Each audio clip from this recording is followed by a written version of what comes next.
অসম প্ৰদেশ কংগ্ৰেছৰ ভিতৰচৰাত অব্যাহত আছে খুব অসন্তুষ্টি আৰু এই অসন্তুষ্টি মৰিখন কৰিবলৈ সক্ষম হোৱা নাই এপিচিচি কমলক্ষদে পুৰকাষ্ঠ আৰু বসন্ত দাসৰ পিছত এবাৰ দল এৰিবলৈ সাজু হৈছে আন এগৰাকী কংগ্ৰেছী বিধায়কে এপিচিচিত অব্যাহত আছে খহনীয়া অসন্তুষ্টি এবাৰ দল এৰিবলৈ সাজু হৈছে আব্দুৰ ৰছিদ মণ্ডল এপিচিচিত খহনীয়াত উদ্বিগ্ন এআইচিচিও খহনীয়াৰ কাৰণ লাগে এতিয়া হাইকমাণ্ডক ভূপেন বৰালৈ সঘন ফোন আহিছে খৰ্গেৰ পৰা চৌকছ বায়ু নিৰ্বিকাৰ কমলাক্ষ বসন্ত অসম প্ৰদেশ কংগ্ৰেছৰ ভিতৰচৰাত অব্যাহত খুব অসন্তুষ্টি মৰিখন কৰিবলৈ সক্ষম হোৱা নাই এআইচিচি যাৰ বাবে পুনৰ আন এগৰাকী বিধায়ক সাজু হৈছে কংগ্ৰেছ দল ত্যাগ কৰিবলৈ পশ্চিম গোৱালপাৰা সমষ্টিৰ বিধায়ক আব্দুৰ ৰছিদ মণ্ডলে কংগ্ৰেছ ত্যাগ কৰি এবাৰ মন মেলিছে আঞ্চলিক দললৈ শুকুৰবাৰে কংগ্ৰেছ ত্যাগৰ ইংগিত দিলে আব্দুৰ ৰছিদ মণ্ডলে বিজেপিক ৰোধ কৰিবলৈ শক্তিশালী হ'ব লাগিব হেনো আঞ্চলিক দল অসমৰ বা ভাৰতবৰ্ষৰ যি পৰিৱেশ ইয়াত মই ভাৰতবৰ্ষৰ কথা ক'ব নাযাওঁ অসমত এই মুহূৰ্তত বিজেপি যথেষ্ট আগ্ৰাসী আমি কংগ্ৰেছ আগবাঢ়ি আছোঁ যদিও ক'ৰবাত আমাৰ কংগ্ৰেছৰ প্ৰতি মানুহৰ হয়তো আমি গোটেইখিনি মন জয় কৰিব পৰা নাই কিন্তু এই ক্ষেত্ৰত মোৰ পৰামৰ্শ হ'ব মানুহবিলাকে যিবিলাক দিগভ্ৰান্ত হৈ আছে যে এটা শক্তিশালী আঞ্চলিক দলৰ উত্থানৰ প্ৰয়োজন আছে কাৰণ বিজেপিৰ যি ৰাষ্ট্ৰীয়তাবাদৰ নামত যিবিলাক কৰি আছে সেইটো কেনেকুৱা ৰাষ্ট্ৰীয়তাবাদ সেইটো আপোনালোকক আৰু ক'ব নালাগে এটা বিজেপি এনেদৰে আওপকীয়াকৈ অসম গণ পৰিষদত যোগদানৰ কথা ক'লে আব্দুৰ ৰছিদ মণ্ডলে ইপিনে চৌকছ বায়ু নিৰ্বিকাৰ হৈ আছে কংগ্ৰেছৰ দুই বিধায়ক হিমন্ত বিশ্ব শৰ্মাক প্ৰশংসাৰে উপচাই দি শাসকীয় পক্ষৰে থকা সিদ্ধান্ত লোৱা বিধায়ক বসন্ত দাস আৰু কমলাক্ষদে পুৰকাষ্ঠলৈ ইতিমধ্যে এপিচিচিয়ে জাৰি কৰিছে কাৰণ দৰ্শোৱাৰ জাননী গাদ্দাৰ আখ্যা দিয়া কংগ্ৰেছৰ এই দুই বিধায়কক নিলম্বনৰ বাবে দলীয় চৰাতে দাবী উত্থাপন হ'লেও বিহিত ব্যৱস্থা লোৱা নাই এপিচিচিয়ে এই বিষয়টোলৈ কেৱল কংগ্ৰেছতে নহয় দিছপুৰতো এতিয়া সৰব চৰ্চা চলিছে এআইডিএফৰ বিধায়ক ৰফিকুল ইছলামৰ মতে বিধায়কক বহিষ্কাৰ কৰিবলৈ সাহসী নাই কংগ্ৰেছৰ জুলুঙাৰ মেকুৰী ওলাই পৰা ভয় আছে ভূপেন বৰাৰ দলৰ মেম্বাৰশ্বিপ আছে এইসকল বিধায়কৰ আৰু নিজে কংগ্ৰেছত আছোঁ বুলি কৈ কংগ্ৰেছক গোৱালগালি দি আছে কংগ্ৰেছৰ বিৰুদ্ধে কাম কৰি আছে বিজেপিৰ হৈ কাম কৰি আছে ইয়াৰ পিছতো যদি নিলম্বন কৰাৰ সাহস নাথাকে সেইজন সভাপতি থকাতকৈ নথকাই ভাল মই যিমানখিনি বুজোঁ তাৰ দুটা কাৰণ থাকিব পাৰে এটাতো তেখেতৰ সাহস নাই আৰু ভাবিব পাৰে যে কাক মই বহিষ্কাৰ কৰিম এনেকৈ যদি বহিষ্কাৰ কৰিব যায় গৈ লাষ্টত মানে তেখেতৰ মানে নাম্বাৰ আহি যাব পাৰে ইপিনে প্ৰদেশ কংগ্ৰেছত অব্যাহত থকা এই ক্ষোভ অসন্তুষ্টি আৰু দল ত্যাগক লৈ বাৰুকৈ উদ্বিগ্ন হৈ পৰিছে কংগ্ৰেছ হাইকমাণ্ড এই সন্দৰ্ভত ভূপেন বৰাৰ সৈতে এক ভিডিঅ' বাৰ্তালাপত মিলিত হয় এআইচিচি সভাপতি মল্লিকাৰ্জুন খাৰ্গে এপিচিচিৰ পৰা দলীয় বিধায়কৰ খং অসন্তুষ্টিৰ কাৰণো বিচাৰিছে খৰ্গে ইপিনে কংগ্ৰেছৰ এই বিপদৰ সময়তে এতিয়া হলা গছত বাগি কুঠাৰ মাৰিছে সকলোৱে কংগ্ৰেছ এতিয়া সাগৰ নহয় পানী নোহোৱা পুখুৰীহে কংগ্ৰেছৰ পৰা আৰু দুজন বিধায়ক হেনো বিজেপিলৈ শীঘ্ৰে আহি আছে কৈ আছিলোঁ যে এজন বা দুজন আহি আছে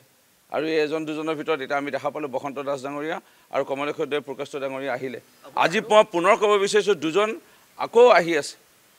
কংগ্ৰেছ দল ত্যাগ কৰি ভাৰতীয় জনতা পাৰ্টিত হয়তো আহিব পাৰে বা ভাৰতীয় জনতা পাৰ্টিৰ সমৰ্থনত থকা UPPL অসম গণ পৰিষদ এই দুটা দলৰ মাজৰ পৰা কোনোবা এটা দলত যাব পাৰে ৰূপজ্যোতি কুৰ্মীৰ এনে মন্তব্যক নাকচ কৰিছে কংগ্ৰেছৰ বকুৰ বিধায়িকা নন্দিতা দাসে তেওঁৰ মতে বিজেপিলৈ আৰু কোনো নাযায় কংগ্ৰেছৰ যি গ'ল আৰুতো বিধায়ক নাযায় এইটো এটা মিছা এটা অপপ্ৰচাৰ ওলাই আছে আৰু মইতো কংগ্ৰেছ হিচাপে কংগ্ৰেছত আছোঁ কংগ্ৰেছত থাকিম যোৱাকালি কৈছোঁ কংগ্ৰেছ যেতিয়ালৈ আছে কংগ্ৰেছ দলটো যেতিয়ালৈ আছে তেতিয়ালৈ আছোঁ কাৰণ এজন বিধায়ক ইফাল হ'লে দল এটা শেষ হৈ নাযায়তো আমাৰ হাজাৰ লাখ কৰ্মী তৃণমূল পৰ্যায়ত এতিয়াও কাম কৰি আছে আমাৰ পঞ্চায়তৰ কাৰণে প্ৰস্তুতি চলি আছে আমাৰ BLA বিলাক গঠন কৰা হ'ল আমাৰ এতিয়া নিৰ্বাচনী কাম এতিয়া নিৰ্বাচন ঘোষণা হোৱাৰ লগে লগে আমি তুংগত আমাৰ প্ৰস্তুতি চলিব অৱশ্যে বিজেপিলৈ যোৱা তালিকাখনত মাজে সময়ে নন্দিতা দাসৰ নামো ওলাই থাকে ইপিনে বিধায়ক কমলাক্ষী পুৰকাষ্ঠ বসন্ত দাসৰ দৰে আন এখন চৌকুজৰ সন্মুখীন হৈছে গোলাঘাট জিলাৰ সভাপতি দাদু তায়েব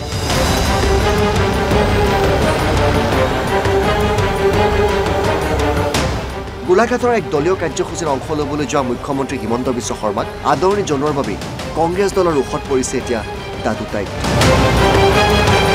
মুঠতে লোকসভা নিৰ্বাচনৰ আগে আগে কংগ্ৰেছত এতিয়া খহনীয়া অব্যাহত আছে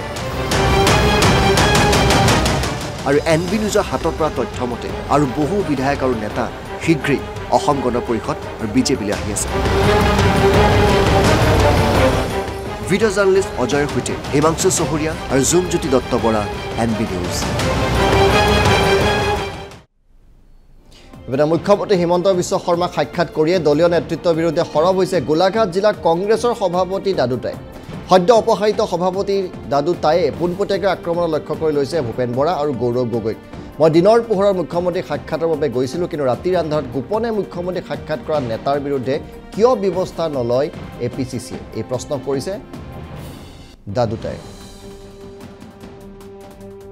মই যোৱা 14 ফেব্ৰুৱাৰী তাৰিখে অসমৰ মাননীয় মুখ্যমন্ত্ৰী হিমন্ত বিশ্ব শৰ্মা ডাঙৰীয়াক মই সৰুপথাৰত তেখেতক লগ কৰাটো সত্য আৰু সেই কথাটো যোৱাকালি মই সংবাদ মাধ্যমৰ যোগেদি মই স্পষ্টীকৰণো দিছিলোঁ যে মই সম্পূৰ্ণ এটা ঘৰুৱা ব্যক্তিগত কাৰণত তেখেতক লগ কৰিছিলোঁ আৰু সেই কথাখিনি যোৱাকালি মই মাননীয় সভাপতি ভূপেন বৰা ডাঙৰীয়া আৰু কলিয়াবৰ লোকসভা সমষ্টিৰ সন্মানীয় সাংসদ গৌৰৱ গগৈ ডাঙৰীয়াক মই অৱগত কৰিছিলোঁ আৰু মোৰ এইটো কাৰণেই দুখ লাগিছে দুয়োগৰাকী ব্যক্তিৰ লগতে মোৰ ঘনিষ্ঠ সম্পৰ্ক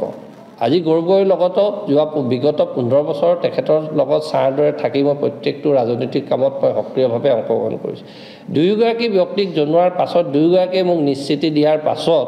আজি হঠাৎ আজি পুৱা 9টা বজাত বিপুল গগৈ ডাঙৰীয়া আমাৰ প্ৰশাসনিক সাধাৰণ সম্পাদক সাংগঠনিক তেখেতে এখন মোলৈ পত্ৰ প্ৰেৰণ কৰিছে যিখন পত্ৰত স্পষ্টভাৱে উল্লেখ আছে যে আপোনাক দলৰ গোলাঘাট জিলাৰ সভাপতি পদৰ পৰা অব্যাহতি দিয়া হৈছে আৰু 72 ঘণ্টাৰ ভিতৰত আপুনি ইয়াৰ উত্তৰ দিব লাগিব যে কিয় আপোনাক দলৰ পৰা নিলম্বন কৰা নহয় গৌৰৱ গগৈ ডাঙৰীয়া আপোনাৰ লগত ছাৰ দৰে আছোঁ আপোনাক আমি অসমৰ উজ্জ্বল ভৱিষ্যত বুলি ভাবিছিলোঁ কিন্তু আপুনি এই বিপদৰ সময়ত আপুনি মোক ৰক্ষণাবেক্ষণ নহয় আপুনি কাৰ প্ৰৰোচনাত কিয় আপুনি মোক আপোনাৰ অনুমতি নোলোৱাকৈ আপোনাৰ লগত পৰামৰ্শ নকৰাকৈ ভূপেন বৰা ডাঙৰীয়াৰ ইমান মেৰুদণ্ড হোৱা নাই মোক যে দলৰ সভাপতি পদৰ পৰা আপুনি অপসাৰণ কৰিব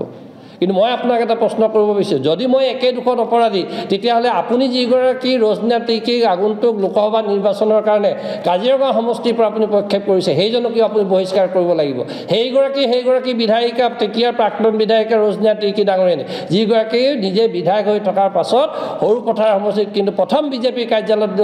গামোচা লৈছিল সেইগৰাকী আপোনাৰ প্ৰক্ষেপিত সৰুপথাৰ সমষ্টি কাজিৰঙা সমষ্টি কংগ্ৰেছ দলৰ প্ৰাৰ্থী যিজনৰ পিতৃয়ে অসম চাহ মজদুৰ কংগ্ৰেছক দুভাগ কৰি BCMS কৰিছিল কিন্তু দলে তেওঁলোকৰ ওপৰত ব্যৱস্থা গ্ৰহণ নকৰে কাৰণ তেওঁলোক বিধায়ক তেওঁলোক বিধায়িকা তেওঁলোক ডাঙৰ ফেমিলি কিন্তু আমি এজন সাধাৰণ জনগোষ্ঠীৰ ল'ৰাৰ কাৰণে মই মুখ্যমন্ত্ৰী ডাঙৰীয়াক মিচিং জনগোষ্ঠীৰ এজন ল'ৰা হৈ মোৰ এখন মিচিং যদি মই গামোচা পিন্ধোৱাৰ কাৰণে যদি অপৰাধ তেনেকুৱা মই হাজাৰটা অপৰাধ কৰিবৰ কাৰণে মই সাজু আছে কিন্তু যিসকলে কিন্তু মুখ্যমন্ত্ৰী ডাঙৰীয়াক কিন্তু ৰাতি লগ কৰিছে তেখেতসকলৰ ওপৰতো আপুনি ব্যৱস্থা গ্ৰহণ কৰিবৰ কাৰণে প্ৰেচাৰ কৰিব লাগিব আমি কি আপোনাক কাজিৰঙা সমষ্টি বা যোৰহাট লোকসভা সমষ্টিত কংগ্ৰেছ দলৰ প্ৰাৰ্থী হিচাপে বিচাৰটো আমাৰ অপৰাধ নেকি যিটো সমষ্টিত যোৱা 2014 মোদী সুনামিৰ সময়ত বিজেপিৰ প্ৰবল ঢৌৰ মাজতো কিন্তু কাজিৰঙাৰ সমষ্টি কলিয়াবৰ লোকসভা সমষ্টি ৰাইজে আপোনাক দুবাৰকৈ জিকাই পঠাইছিল আপুনি কোনজন জিলা সভাপতি কোনজন ব্লক সভাপতি কোনজন দলৰ তৃণমূল পৰ্যায়ৰ কৰ্মীৰ লগত আলোচনা কৰি আজি নগাঁৱলৈ আজি গুচি যাবলৈ লৈছে